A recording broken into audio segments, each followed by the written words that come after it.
This is Why Am I a Mets Fan? A podcast hosted by Samantha Croston and Ashley Wenskoski.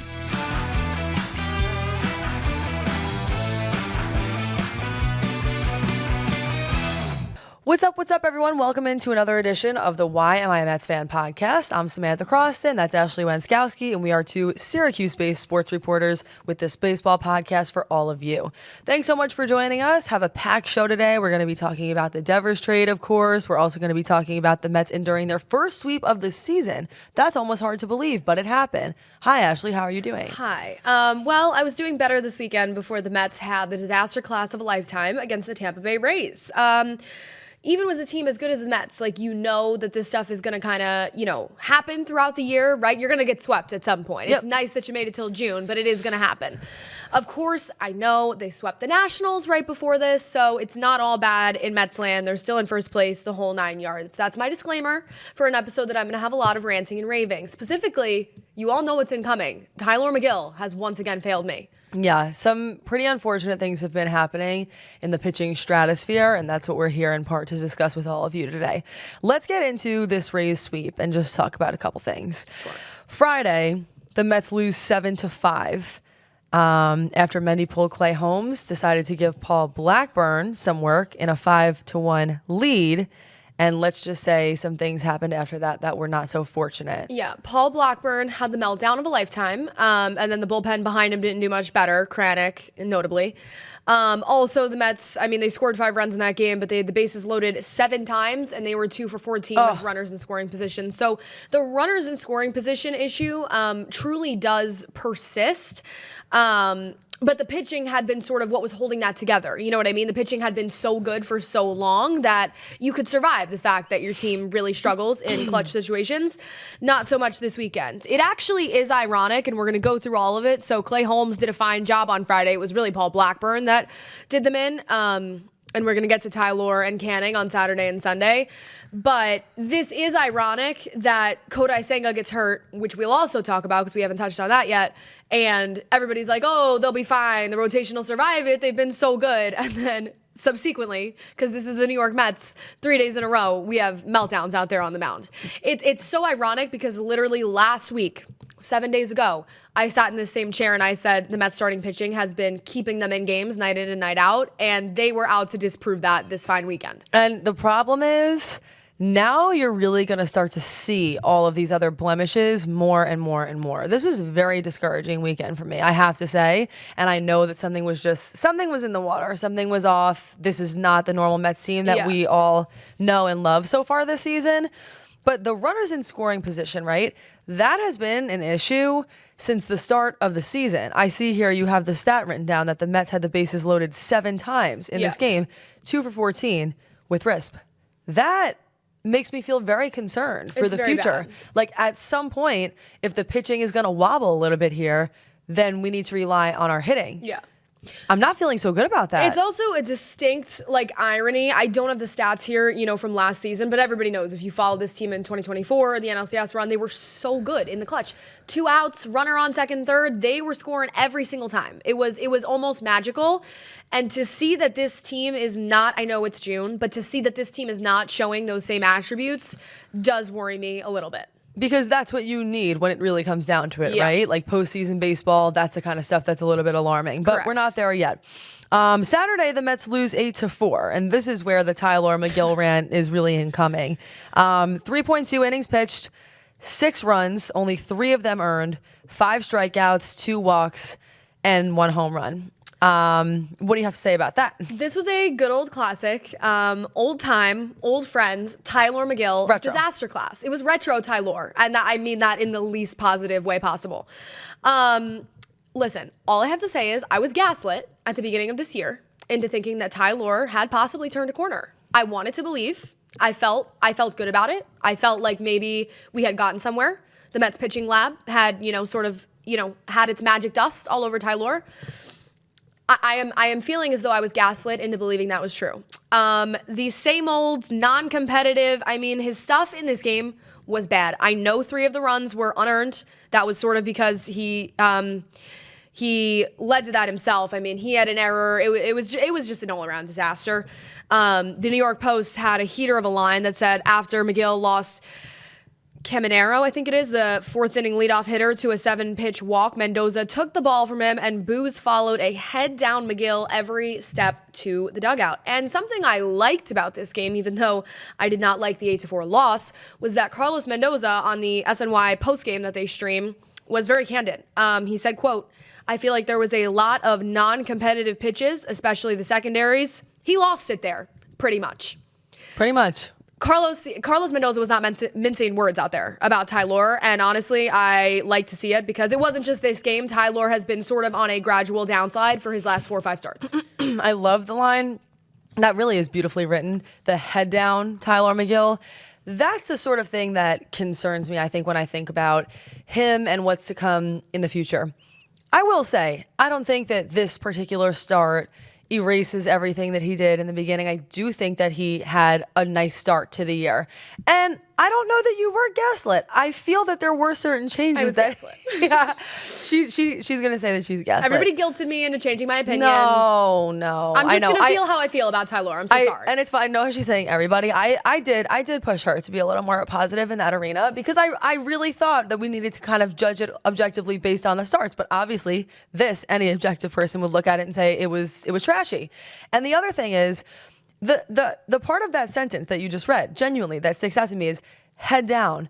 I feel like Tylor Megill is that sort of pitcher, it seems to me, that once he's lost it, he's lost it. It's know, Steven Matz all over again. It really, that is, wow. That I hurts. frequently refer to Steven Matz because Steven Matz to me was a head case. And I'm not saying that Tylor is a head case fully, but I saw someone say this weekend that like Tylor Megill has ace level stuff. I'm not personally prepared to say he has ace level stuff, but the person was saying he has ace level stuff, but he really mentally does not do well when there's traffic on the base paths, runners in scoring position, the whole 9 yards. And it really concerns me to have a starting pitcher that mentally feels that way. Like, if you are going to give up at some point, how is Mendoza supposed to know when you've given up, when the right time is to take you out? When are we waving the white flag? Exactly. I just don't like that mentality. Like, I'd like to see him stepping up in those situations when there are runners in scoring position, or even when things aren't going well. Yeah. Like, you still have a job to do, and you're still getting paid to do your job, same as everybody else. You're an employee. The sulking is what gets to me. Really, and that's how I felt about Steven Matz. There were times Steven Matz showed flashes of greatness, somewhat like Tylor, although Matz probably had more of those moments. But it's the sulking. And this stat, SNY put a stat on their postgame show that night. With runners in scoring position this season, opponents are hitting .358 with a .913 OPS and 11 walks. Unlike, of course, Senga, Holmes, and Peterson, who have been at their best when there are runners on and runners in scoring position. So this isn't just an opinion. It's not just the stats are there to back up that Tylor does not do great when he finds himself in a bit of hot water. A 5.61 ERA over his last 6 starts as well, via Gare on the broadcast. I love that you said Gare. We're really just his friend. He just doesn't know it yet. He's just our old friend. No, honestly, that stat is really the best, I think, most revealing stat on this piece of paper tonight.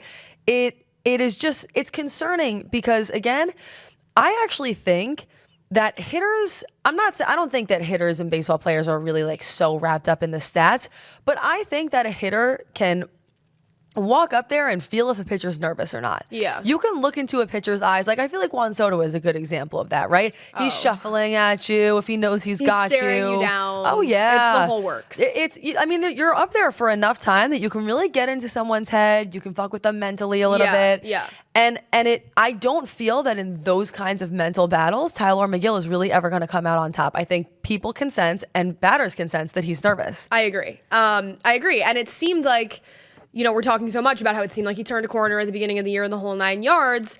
Tylor Megill he was prepared to fight for a spot in this rotation. And now with Frankie Montas and Sean Manaea coming right back down the mountain to join this rotation, if I'm Tylor Megill, I am once again worried about my position in the rotation, which is a spot that he is, of course, all too familiar with. Now, of course, this is where it also gets bad.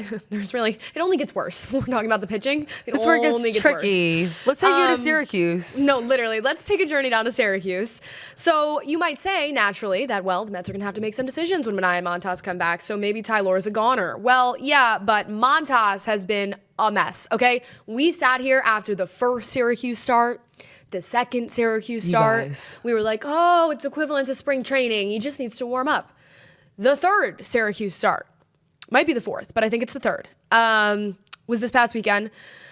He pitched an inning and 2/3. Just get ready for this one. Just buckle your seatbelts. An inning and 2/3. 7 hits, 8 earned runs, a strikeout, a walk, a home run. Our, I guess, intern, we should call him, or our assistant who's sort of helping us with some of the notes. We've mentioned him before, Jeremy. He said, shit is officially wicked with Frankie Montas. And it is. Like, wicked is the word. What is going on? This week, it was the Buffalo Bisons. Last week with the 2 disaster class starts. This week for Frankie Montas, it was, I believe, they got swept, the Syracuse Mets. They were in... I honestly don't know. They were somewhere. But it's kind of funny that you said that because I was actually sort of hoping, like I was remembering you kind of going after Buffalo. Oh, they were in Scranton. It was the Rail Riders. Okay. Yeah, the scary Rail Riders. Little Wilkes-Barre action, sure. Oh, God. It's kind of funny because when you put here officially wicked, in my head I was thinking that doesn't sound like a word you'd use, but I like it. No, that's Jeremy's word, and I'm a fan. Yeah, it's almost like it's like a little cursed. Like I know we sat here and we did kind of say, you know, well, AAA sort of a weird level. It's kind of like the Wild West of baseball.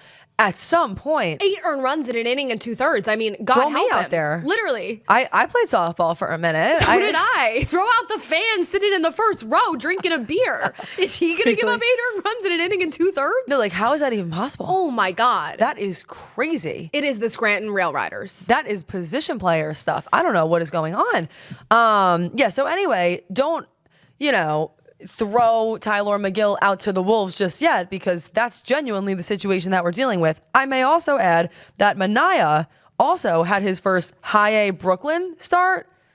Not Stunk it up very too. low. 4 very runs, low. the whole thing. Yeah. I'll wait to hit the panic button on Manaea because he gets a few mulligans before I Yeah, panic. I totally agree. But Frankie Montas, I mean, legitimately, so he has one more start in Syracuse. Mendoza and the organization said he's going to make one more rehab start, which is presumably this week, right here in Syracuse, New York. What exactly happens? This is the question I'm asking after that rehab start, because I think, you know, his progression, whatever, they planned on having one more rehab start. If he goes out there and he sucks it up again, or even if he doesn't, like I'm going to need to see some evidence here from Frankie Montas that we're ready to join the New York Mets rotation for 2 years and $34 million, for instance. Because if I'm the Mets right now, we need a minute. Like I'm just saying this Frankie Montas progression, maybe it's a couple more starts in the minor leagues. I'm not feeling ready. We're not progressing. It's not progressing in the way that we need it to be progressing. And that honestly is such a good point. Like if he is healthy and physically ready, but he sucks, what do you do?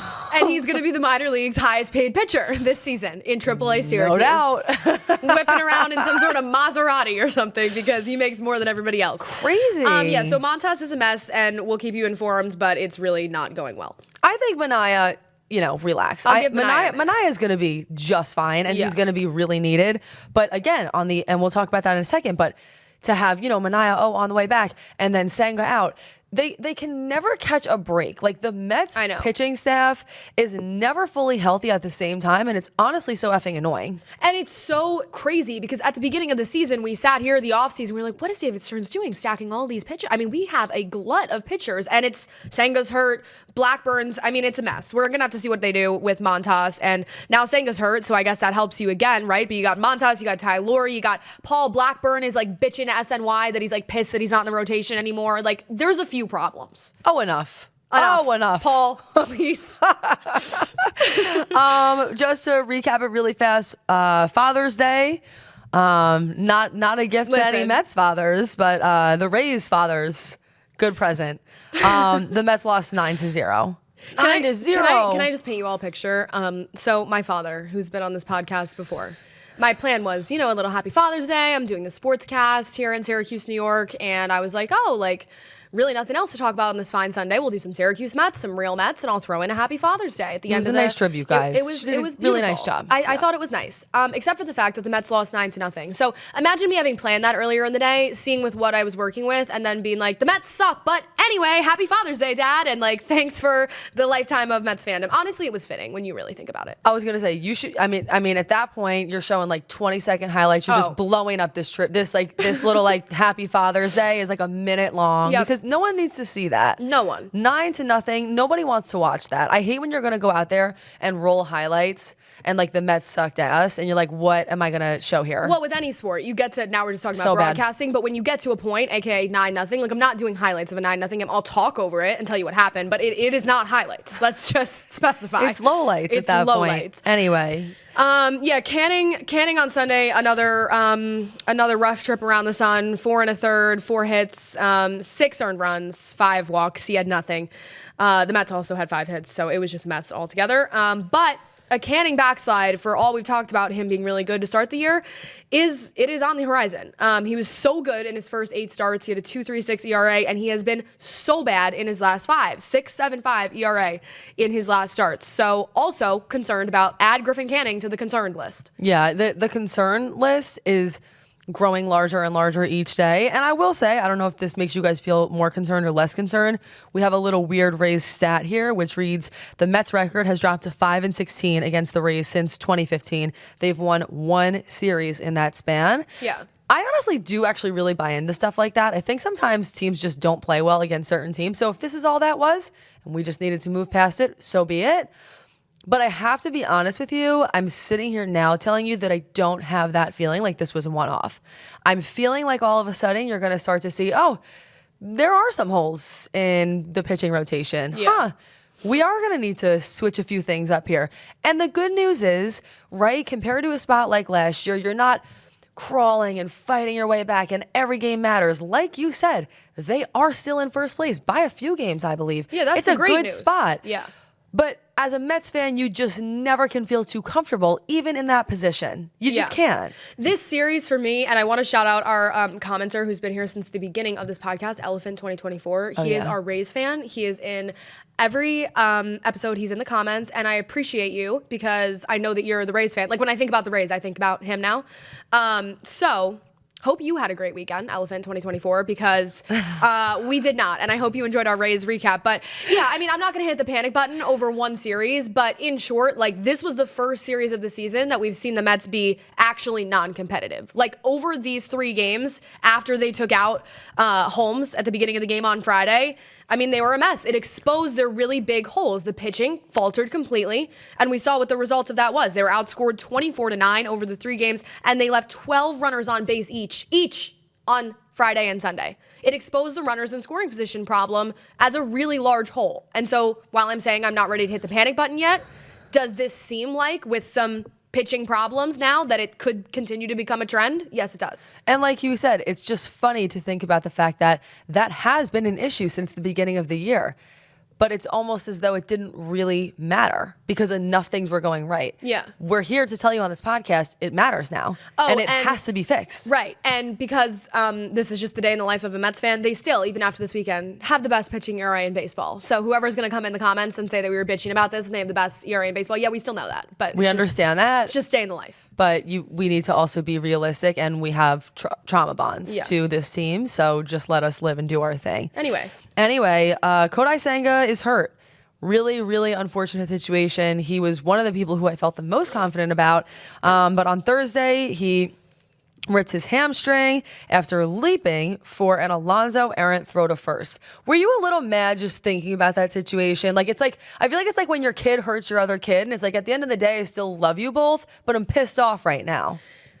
we were just starting. We spent half the episode last week talking about how we had just started to feel the love again for Pete Alonso, and then he does this. I'm not blaming him. I know after it happened, Senga, through his interpreter, said that he did not blame Alonso, and I respect that from him. But I also know, as do any Mets fan that watched the team night in and night out, that one of these days, Pete's, I don't even know what he does for these little yip throws to first base. He like sort of just, yippee, they're a mess, okay? He can't do the little just toss to first base.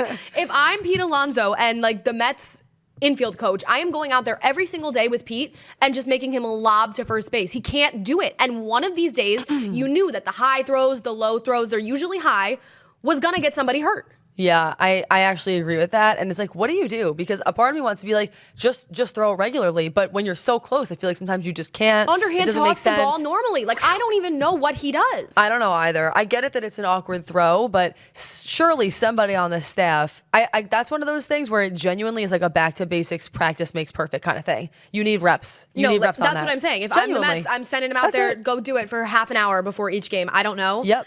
And did it have to be Kodai Senga? Like, really, it had to be Senga? It couldn't be, like, somebody random? Of all people, after everything He we've leads been the league through. in ERA, dude. We couldn't have picked someone else. I mean, this freaking guy, he was doing great. His MRI results revealed a low-grade hamstring strain. Mendoza says that he is going to keep his arm moving as he recovers from the injury, but it could be 4 to 5 weeks. It's just frustrating. It's just one of those things. You're just like, darn. I don't know what else to say. Yeah. Darn. That's a bummer. It's not good no matter how you slice it. I mean, did I look at this on Thursday and say, can the Mets survive 4 to 5 weeks without Senga with all these other pitchers that are doing well? Yes. Then this weekend happens, and of course, naturally, I'm feeling more concerned. The other thing is that Senga, I mean, everybody on the internet is like, oh, Senga's made of glass. I'm not ready to get into those discussions, but I do want to say, not today, but I do want to say that we saw Senga, I would say, not respond poorly, but just take a long time to come back from that injury last year. And then he very frequently got injured again. I'm not saying that there's any correlation this year. Obviously, it's a hamstring thing. It's not an arm thing. It's two completely different situations. What was the calf last year? But we have seen Kodai Senga be, I will say, sensitive to injury. So him of all people, it worries me on the timeline coming back. It worries me on how he will respond when he gets back, the whole 9 yards. And for what was shaping up to be a wonderful, majestic return for Senga this season, I am hopeful that he can come back in July and be the same way. Some athletes straight up are just prone to injury. That is just how it be sometimes. And with Kodai Senga, that's how it is. I won't lie. I look at a timeline where it says 4 to 5 weeks with Senga, and I think, okay, he'll be good by 7. Right. We'll make that 6 to 8. Just realistically, Yeah. It's that friend who's late. Okay, she said she's going to be there in 5 minutes, probably going to be 20. Yep. I'm prepped for it. I know it's coming. That's how I feel about the situation. Yeah. Anything that is less than 7 weeks, I'll feel grateful for. I'll feel happy about. If I Maybe see 6. Kodai Senga before August 1st, I'll feel phenomenal. Which sitting here on June 16th, like that, oh my God, August 1st, I don't feel good about that. I know. Honestly. I totally understand. So we'll see. Beyond that, we are looking ahead at this point. Not going to spend too much time on the Rays. It happened. It's over. We're moving on. And they're going up against the Atlanta Braves, who, might I add, is like not a great team. So a good opportunity to be able to bounce back here. Will they do that or not? It's hard to say right now. I still have, so the Rays, we know it, right? They're 31 and 39. They're 13 games back in the NL East. They're a mess. But, 13 games back. We mentioned this last week. Like, if you're 13 games back in the division, I don't care if it's June, you need to get on your horse. It's time to go. However, Brandon Nimmo said it heading into this Braves series, like it's the Braves. So as any Mets fan, you just have to feel nervous because it's the Braves, and I don't care if they're bad this year, they'll somehow be good against the Mets. I'm not speaking that into existence. That's so true, though. Nimmo was saying it. He was like, they're a good team. We're still going to take them as if they're the Braves. Obviously a lot of things haven't clicked there in Atlanta this year, to put it mildly, but I'm still nervous nonetheless. But I get it, and I something just clicked in my brain. Sure. It's like, part of the reason why you feel nervous with a team like a Mets is because at times you also have seen them play down to the level of their competitor or the level of their competition. The Mets could have the best day against the best team so much as they could, like you said, lose to the Rockies, or who the hell knows. I feel like with the Mets, you just don't always know exactly how they're going to perform.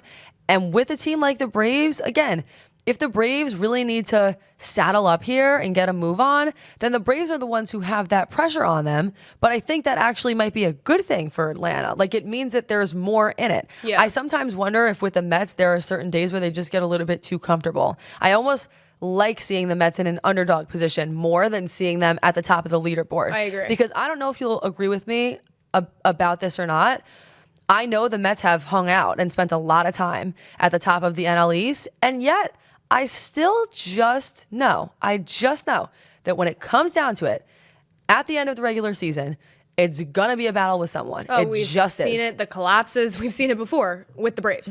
Come on. That is not a lock. That's not gonna be a lock. Something's gonna happen. I just know it. I completely agree. And honestly, if I'm the Braves, this is sounding like a really good opportunity to get my SHIT together this weekend. This week. So the probables, we're filming this on Monday. They are off today. They play tomorrow, Tuesday, Wednesday, Thursday. Tomorrow's going to be a fun one. Peterson versus Spencer Schwellenbach. That's going to be a pitcher's duel. It's going to be a delight. Wednesday, Paul Blackburn versus Chris Sale. That makes me want to murder myself, honestly. Not looking forward to that.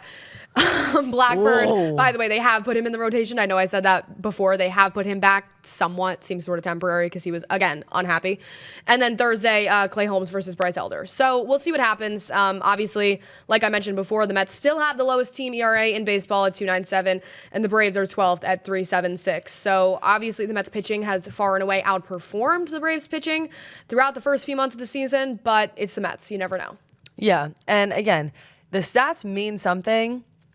And they definitely do. But at some point, you just had to go out there and continue to prove yourself, especially against lesser teams. And with the way that the Mets have been playing in their record, it's like everybody is really a lesser team right now. Yeah. Pretty much. Well, and it's back to the division, too, which I'm interested. There was a weird thing with the Mets scheduling this year. I mean, they've played... Who have they played? They've played, obviously, like they had so many. They haven't played the Braves or the Phillies yet, I don't think, unless I'm missing a series in there. I don't believe they played the Nationals. I thought they actually did play the Phillies once because I went to see a game at Citi Field so where they had did one play the series with Phillies. Yes, they did.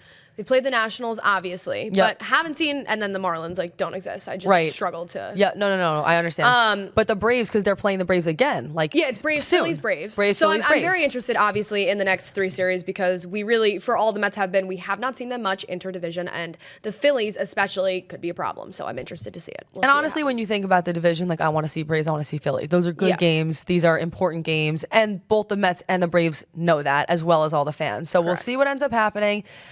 Good luck to the Mets in that regard. Down on the farm, another update for you. Vientos is rehabbing from his right hamstring strain beginning tomorrow at Syracuse. So Ashley will be there. She's going to see what she can get. Hopefully we get some sound bites and whatnot. He really is a lovely, very interesting man to talk to. So I'm sure, if you're able to speak with him, he'll have interesting things to say. Yeah, a lovely guy. When we were at Citi Field for the home opener, we jokingly asked him if he was, because we had talked to Vientos and Beatty before they were promoted. So we asked Vientos if he had missed Syracuse, and he gave us a hearty no. So is Mark going to be in the best mood of his life tomorrow? I'm not sure, but I will. Hated it here. But he hated it here, but I will have a camera and a microphone in his face tomorrow night. Yes, you bet. Very speedy recovery. Obviously we'll have to see how he does rehabbing, but he sustained that hamstring strain against the Dodgers 2 weeks ago. So I love the timeline that Mark is currently on. Yeah, we'll see what ends up happening there, but certainly we'll try and get some sound for you guys, and if we do, we'll post that somewhere. So just, be on the lookout on our social media channels and YouTube and whatnot. Okay, last but not least, we are going to get into the trade here. Rafael Devers traded from the Boston Red Sox to the San Francisco Giants in exchange for 4 players.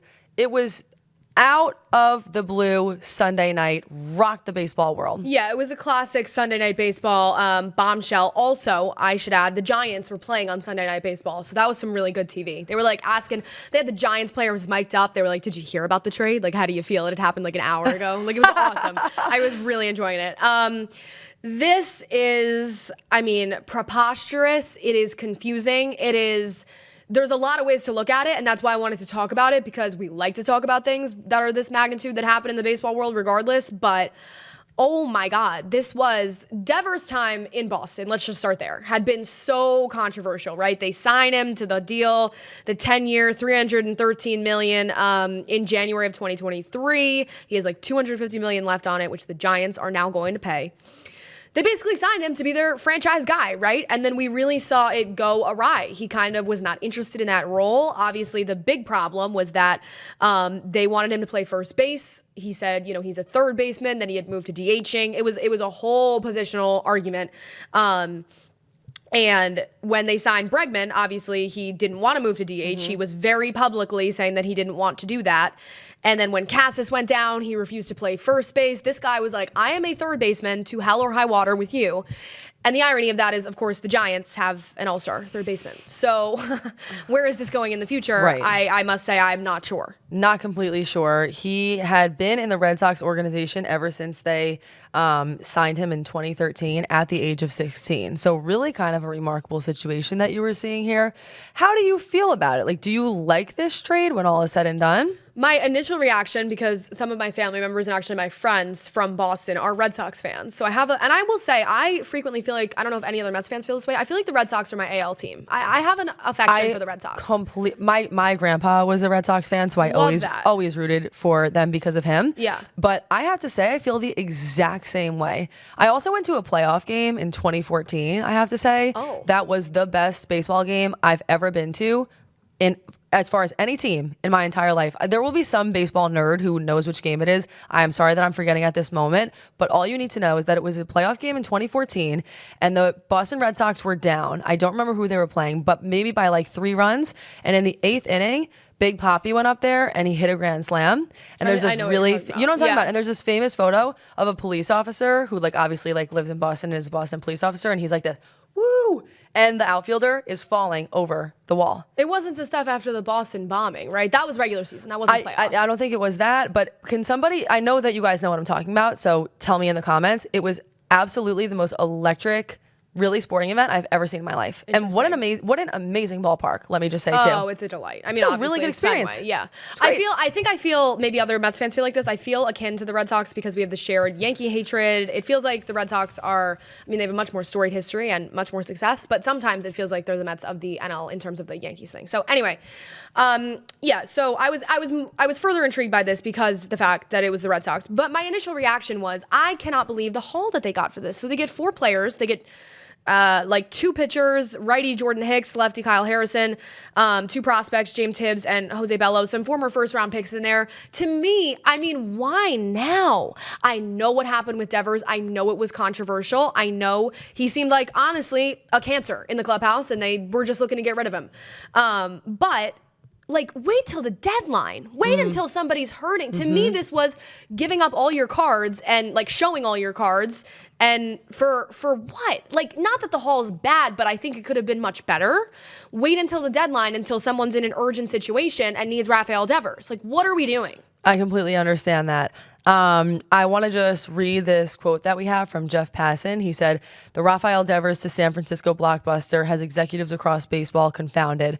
On one hand, the Red Sox got out from a deal every model in baseball has as underwater and got talent back. On the other, a team with talent and momentum just traded its best hitter."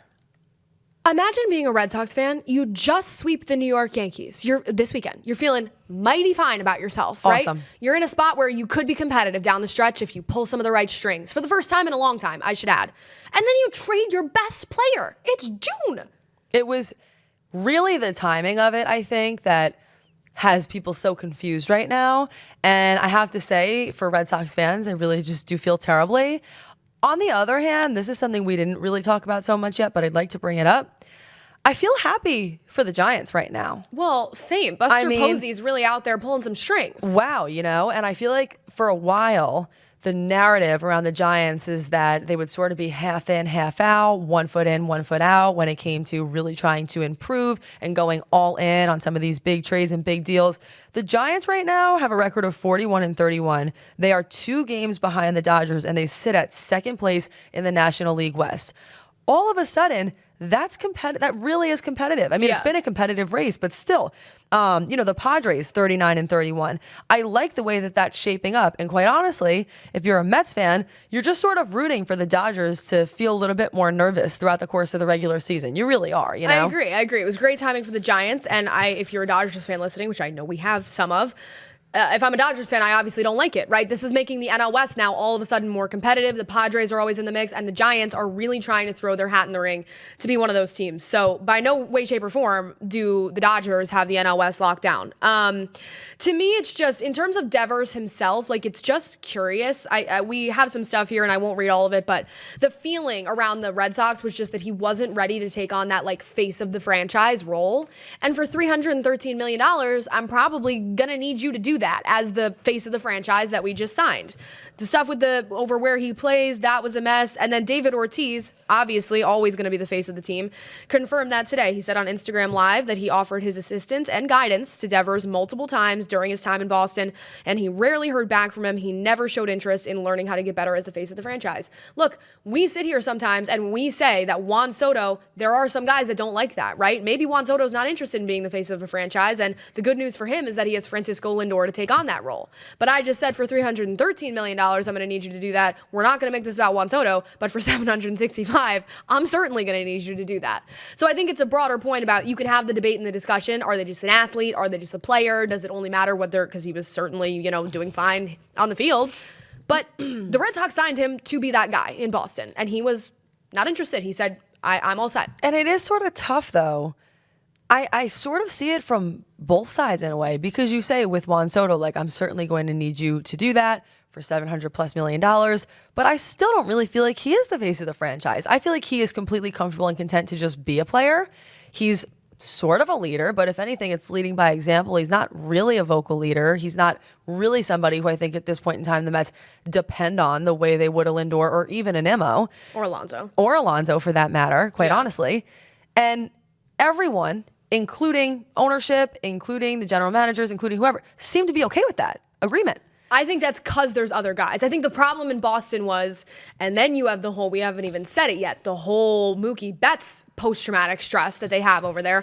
I think this is different than Betts. I know people make the comparison, but that was, an all-star player who was flexible. He was great to the media. He was willing to do whatever you wanted him to positionally. So not really the same to me. To me, if I'm a Boston fan, Betts still hurts way more because Devers had just outwardly sort of been, like I said, kind of that clubhouse cancer. But yeah, I think it's different everywhere you go. I think, not again to make this about Soto, but maybe that went into Soto's decision. He saw that there's multiple cooks in the kitchen, and Francisco Lindor is the main what is it called? The main chef in the Mets. Yes.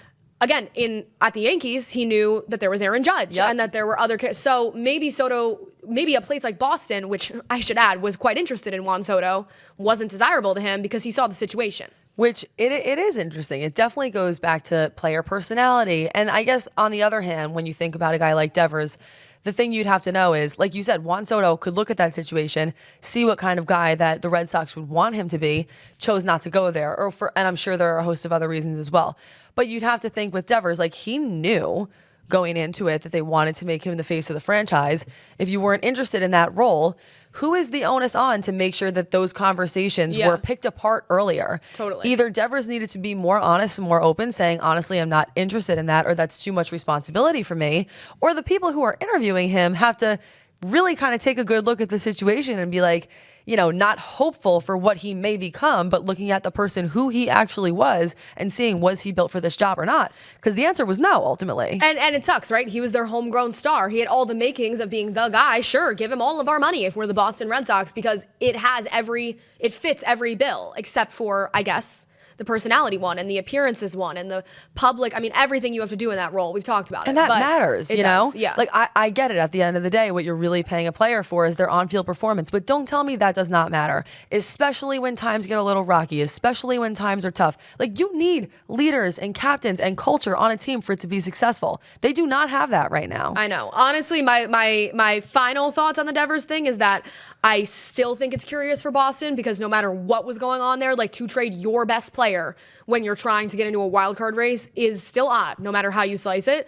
But at the same time, I guess I almost feel happy for them in a weird way. Like, they're done with it, and it was such a debacle and such a media debate and such a whole thing. At least they got rid of the contract. The Giants are going to pay it, so they freed up a whole lot of payroll in the process, and they can just be done. And hopefully the Giants reap the benefits. Although if I'm the Giants, I'm feeling a little concerned about, his demands. Well, 100%. That's the other thing that I think if you're the Giants, you might feel worried about. But then again, who knows? I am sure the Giants feel mostly happy and relieved, and they're obviously trying to fight their own battle right now. And I think you still never know. Like, the funny thing is, for as strict as Devers was about some of his requests, I almost wonder, is he going to still feel that way on a different team? Like, was it team dependent, or is that just the kind of guy he is? I guess time will tell. But all I can really say, my final thought is, for the Boston Red Sox to be in this situation where they really are in the hunt, they really are making a playoff push here, and they still did this,